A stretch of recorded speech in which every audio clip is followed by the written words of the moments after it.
नमस्कार, आप देख रहे हैं केकेडी न्यूज और मैं हूं आपके साथ प्रिया तिवारी। शुरुआत करते हैं खबरों की। कर्नाटक में पिछले कई महीनों से जारी हिजाब विवाद के बाद अब हलाल विवाद तूल पकड़ता नजर आ रहा है। भाजपा के राष्ट्रीय महासचिव सीटी रवि ने मंगलवार को हलाल मीट बेचने को इकोनॉमिक जिहाद बताया। कर्नाटक में कई दक्षिणपंथी संगठन पिछले कुछ दिनों से सोशल मीडिया पर हिंदुओं से हलाल मीट का इस्तेमाल नहीं करने की अपील कर रहे हैं।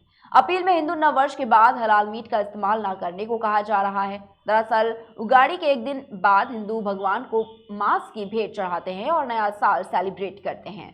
हलाल मीट नहीं लेने की अपील कर्नाटक के कुछ इलाकों में हिंदू धार्मिक मेले के दौरान मंदिरों के आसपास मुस्लिम वेंडर्स पर प्रतिबंध की घोषणा के बाद उठी है। इस बीच पूर्व मुख्यमंत्री और जेडीएस नेता एचडी कुमार स्वामी ने मीट विवाद की निंदा की है और हिंदू युवकों से राज्य में शांतिपूर्ण माहौल कायम रखने को कहा है। कुमार स्वामी ने कहा कि मैं सरकार से पूछना चाहता हूं कि आप इस राज्य को कहां ले जाना चाहते हैं। मैं हिंदू युवकों से हाथ जोड़कर विनती करता हूं कि राज्य का माहौल खराब ना करें।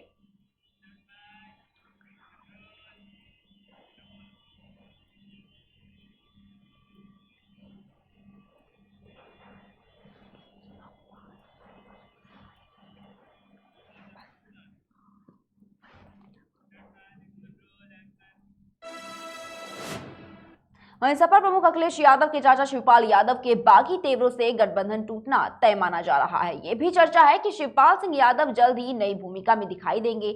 मंगलवार शाम 5 बजे लखनऊ में समाजवादी पार्टी गठबंधन से जुड़े सभी दलों के विधायकों की एक बैठक बुलाई गई थी, जिसमें शिवपाल सिंह यादव को भी आमंत्रित किया गया था। लेकिन प्रसपा प्रमुख बैठक में शामिल होने की जगह इटावा के बड़धना स्थित अपने एक समर्थक विपिन यादव के यहां आयोजित भागवत समारोह में भाग लेते हुए दिखाई दिए।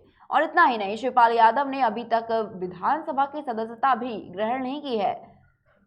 वहीं भागवत समारोह में शामिल शिवपाल सिंह यादव ने जब पत्रकारों ने बात करने की कोशिश की तो उन्होंने कहा कि उन्हें अभी भी कुछ नहीं कहना है।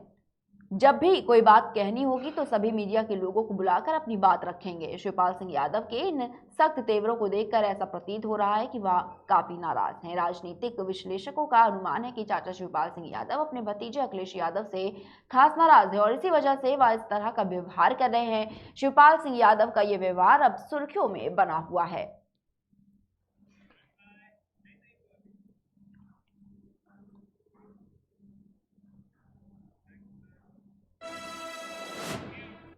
वहीं रूस यूक्रेन में जंग के कारण यूक्रेन से स्वदेश लौटे हजारों छात्रों के भविष्य और पढ़ाई की चिंता करते हुए तेलंगाना के मुख्यमंत्री ने प्रधानमंत्री नरेंद्र मोदी से वो खत लिखा है। मुख्यमंत्री के चंद्रशेखर राव ने मंगलवार को पीएम नरेंद्र मोदी को लिखे पत्र में अनुरोध किया है कि वे यूक्रेन से लौटे छात्रों की पढ़ाई देश में ही सुनिश्चित करने के लिए दखल दे।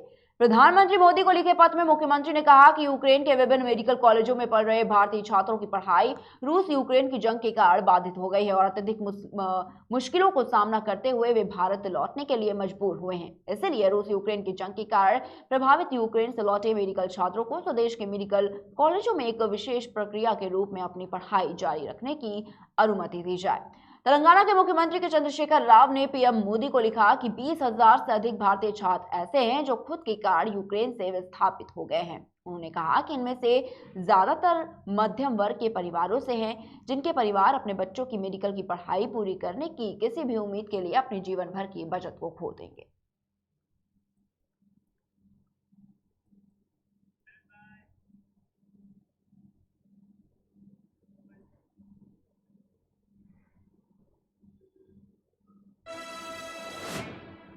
वहीं समाजवादी पार्टी के अध्यक्ष अखिलेश यादव ने एमएलसी चुनाव के दौरान पार्टी का विरोध करने वाले कई बड़े नेताओं को निष्कासित कर दिया है। दरअसल यूपी के गाजीपुर में एमएलसी चुनाव के दौरान पूर्व एमएलसी कैलाश सिंह, गाजीपुर के पूर्व जिला पंचायत अध्यक्ष विजय यादव समेत कई नेताओं के विरोध की बात सामने आई थी। वह इस मामले में सख्त कार्रवाई करते हुए अखिलेश ने इन सभी नेताओं को निष्कासित कर दिया है। इस मामले में जिन नेताओं को निष्कासित किया गया है उनमें ब्लॉक प्रमुख प्रतिनिधि उपेंद्र यादव, पूर्व ब्लॉक प्रमुख विजय यादव, बाबा साहब वाहिनी के राष्ट्रीय सचिव रमेश यादव और पूर्व एमएलसी कैलाश सिंह शामिल हैं। वहीं समाजवादी पार्टी ने इस बारे में पत्र जारी कर जानकारी दी है।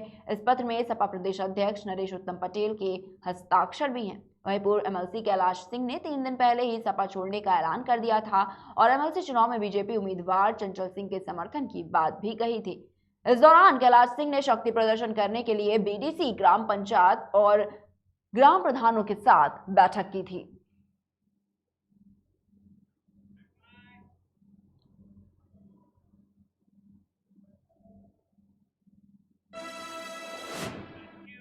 वहीं फ्लोर टेस्ट से पहले पाकिस्तान के प्रधानमंत्री इमरान खान को बुधवार को बड़ा झटका लगा है। दरअसल इमरान खान सरकार सहयोगी पार्टी एमक्यूएम ने अविश्वास प्रस्ताव पर वोटिंग से ठीक पहले विपक्षी दलों से समझौता कर लिया है।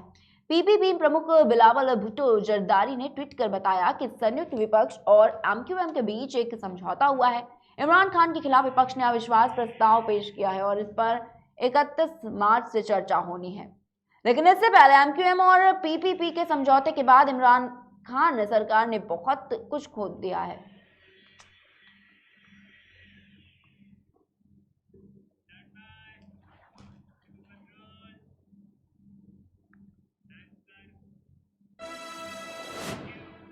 उत्तर पश्चिम दिल्ली के संजय गांधी ट्रांसपोर्ट नगर में मंगलवार को 3 श्रमिक सीवर में गिर गए और उन्हें बचाने की कोशिश के दौरान एक रिक्शा चालक भी सीवर के अंदर फंस गया। पुलिस ने बताया कि बचाव कार्य देर रात तक चला। सभी मृतकों का शव पुलिस ने बरामद कर लिया है। वहीं पुलिस ने बताया कि सबसे पहले सीवर में गिरे 3 लोग निजी अनुबंधित कर्मचारी थे जो घटना के वक्त एमटीएनएल की लाइन पर काम कर रहे थे। पुलिस के अनुसार समयपुर बादली थाने को शाम करीब 6:30 बजे घटना की सूचना मिली। वहीं पुलिस दल तत्काल मौके पर पहुंचा और इलाके की घेराबंदी कर दी। दमकल विभाग के अधिकारी और एनडीआरएफ का एक दल भी बचाव कार्य में जुट गया। पुलिस ने बताया कि कर्मचारियों की पहचान बच्चू सिंह, पिंटू और सूरज कुमार साहनी के रूप में की गई है, जबकि रिक्शा चालक की पहचान रोहिणी के सेक्टर 16 स्थित सदर कॉलोनी निवासी सतीश के तौर पर की गई है।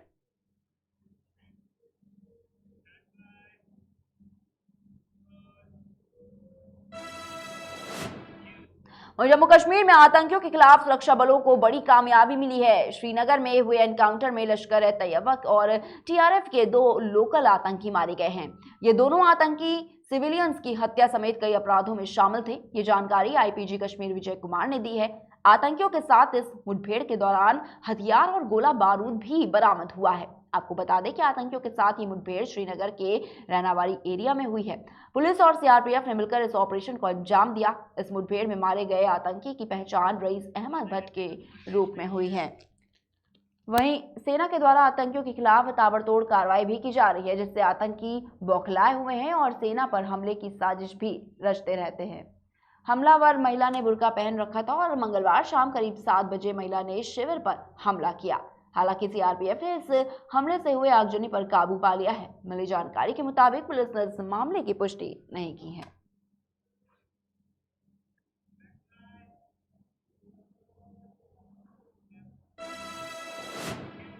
उत्तर प्रदेश के देवरिया में नकल माफिया गिरोह का पर्दाफाश करते हुए पुलिस ने 9 आरोपियों को गिरफ्तार कर लिया है। ये गिरफ्तारी पुलिस ने उस समय की जब हाई स्कूल और इंटर की बोर्ड की उत्तर पुस्तिकाएं ग्राम प्रधान के घर पर लिखी जा रही थी। अब स्कूलों में नकल न कराने के बजाय घरों में सामूहिक नकल कराकर कॉपियां लिखी जा रही है। पुलिस ने मंगलवार को बरहज थाने के बड़का गांव के ग्राम प्रधान नब्बेलाल के घर पर छापेमारी की, जहां पर 9 आरोपियों को हाई स्कूल की संस्कृत और इंटर की चित्रकला की कॉपियां लिखते रंगे हाथों गिरफ्तार किया गया है। इन उत्तर पुस्तिकाओं पर विंध्याचल इंटर कॉलेज पैना के केंद्र व्यवस्थापक की मुहर लगी हुई थी। मौके से ए और बी श्रेणी की कॉपियां, प्रश्न पत्र, नकल सामग्री पुलिस ने बरामद की है। ग्राम प्रधान नबीलाल गुप्ता का बेटा विंध्याचल इंटर कॉलेज पैना में कार्यरत है। वहीं प्रिंसिपल तारकेश्वर गुप्ता की मिलीभगत से ग्राम प्रधान नबीलाल गुप्ता के घर पर ये कॉपियां लिखी जा रही थी। बरस थाने में सभी अभियुक्तों के विरुद्ध मुकदमा दर्ज कर लिया गया है।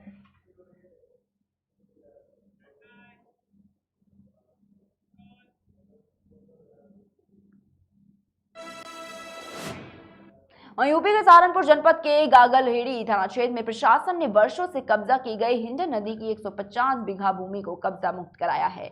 चकमाक पर कब्जा कर बनाई गई दुकान को ध्वस्त करने के साथ ही साथ खड़ी फसल पर ट्रैक्टर चलवाकर जमीन पर प्रशासन का बोर्ड भी लगाया गया है। कब्जाधारियों से कब्जा मुक्त कराने के दौरान एहतियातन भारी पुलिस बल भी मौजूद रहा। आपको बता दें कि मंगलवार को थाना फतेहपुर के ग्राम बूढ़ा खेड़ा पुंडीर में एसडीएम सदर किंशुक श्रीवास्तव के निर्देशन पर राजस्व टीम ने पुलिस बल की सहायता से हिंडन नदी की 150 बीघा भूमि को कब्जा मुक्त कराया है। एसडीएम सदर किंशुक श्रीवास्तव से इस बड़ी कार्रवाई के बाद पूछे जाने पर उनका कहना था कि उनकी जानकारी में आया था कि हिंडन नदी के एक बड़े हिस्से पर कई वर्षों से अवैध कब्जाधारियों ने कब्जा जमा रखा है।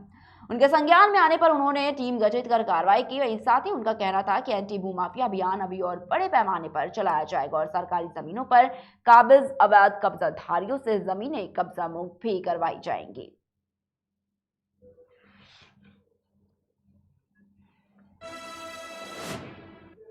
वहीं विवेक अग्निहोत्री की फिल्म द कश्मीर फाइल्स को 11 मार्च को रिलीज हुई थी और फिल्म को पहले दिन से लेकर अभी तक अच्छा रिस्पांस मिल रहा है। सेलेब से लेकर राजनेता तक सभी इसकी जमकर तारीफ कर रहे हैं। न सिर्फ देश में बल्कि विदेश में भी फिल्म की जमकर तारीफ हो रही है।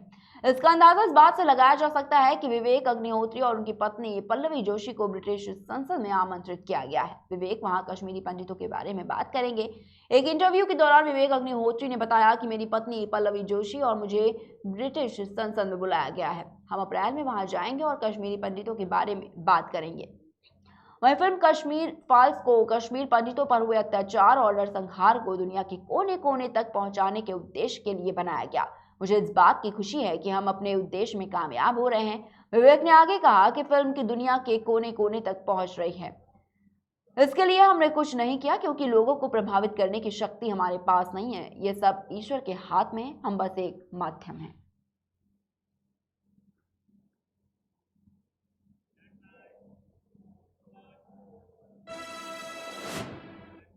पेट्रोल डीजल के दाम बुधवार को 9 दिन में 8वीं बार बढ़े हैं। बुधवार को पेट्रोल डीजल पर 80 पैसे की बढ़ोतरी हुई है। उपचुनाव के बाद 4 नवंबर 2021 को केंद्र ने पेट्रोल पर 5 रुपए प्रति लीटर टैक्स घटाकर जो राहत दी थी उसका असर अब खत्म हो चुका है, क्योंकि 9 दिन में पेट्रोल 5 रुपए 60 पैसे महंगा हो गया है। अक्टूबर 2021 में 13 राज्यों की 29 विधानसभा और 3 लोकसभा सीटों पर उपचुनाव में भाजपा को उम्मीद के अनुसार नतीजे नहीं मिले थे। उसके बाद पेट्रोल पर 5 रुपए टैक्स घटा था। मार्च में यूपी समेत 5 राज्यों में चुनाव हुए। नवंबर से मार्च तक कच्चे तेल के दाम 72.6% तक उछले, लेकिन तेल कंपनियों ने पेट्रोल डीजल के दाम नहीं बढ़ाए। 10 मार्च को आए चुनावी नतीजे भाजपा के लिए अच्छे रहे और इसके 12 दिन बाद दाम बढ़ने भी शुरू हो गए, जबकि कच्चे तेल के दाम घट रहे हैं। मंगलवार को कच्चा तेल 6.79% गिरावट के साथ $104.84 प्रति बैरल रहा। आपको बता दें कि ये उच्चतम स्तर से 31% कम है।